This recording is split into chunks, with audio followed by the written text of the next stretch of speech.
आता बघूया टॉप 9 राजकीय बातम्या। दिलीप वेंगसरकर जावेद मियादादला घेऊन मातोश्रीवर आले। क्रिकेट आणि दहशतवाद एकत्र होऊ शकत नाही असं बाळासाहेबांनी ठणकावलं। बाळासाहेबांनी नरेंद्र मोदींसारखं शेपूट घातलं नाही। संजय राऊतांचं देवेंद्र फडणवीसांना प्रत्युत्तर। महाराष्ट्रात मटण खाण्यावर बंदी आहे का? कोणी काय खावं हे तुम्ही ठरवू शकत नाही। फडणवीस चोरून काय खातात हे आम्हाला माहिती आहे। फडणवीस शाकाहारी आहेत का? मांसाहारावरून संजय राऊतांचा फडणवीसांवरच निशाणा।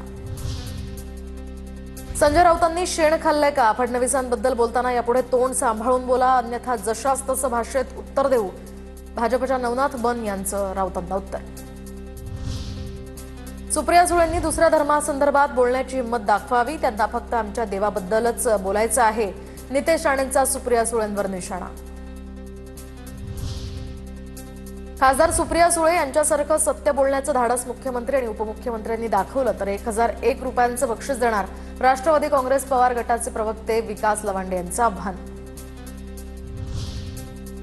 उद्धव ठाकरेंनी पतपेढीच्या निवडणुकीचा विचार करावा, पंतप्रधान पद त्यांच्यासाठी दूरची गोष्ट आहे। नितेश राणेंचा उद्धव ठाकरेंना टोला। राज्यात 26,34,000 लाडक्या बहिणी अपात्र, पुण्यामध्ये 2,04,000 तर ठाण्यात 1,25,300 अपात्र महिलांकडून योजनेचा बेकायदेशीर लाभ।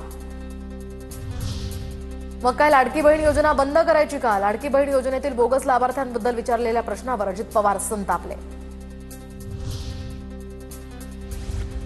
लाडक्या बहिणींना पैसे वाटून मतचोरी केली, लाडक्या बहिणींना पैसे वाटून मतचोरी करणं हा गुन्हा। संजय राऊतांचा सरकारवर निशाणा।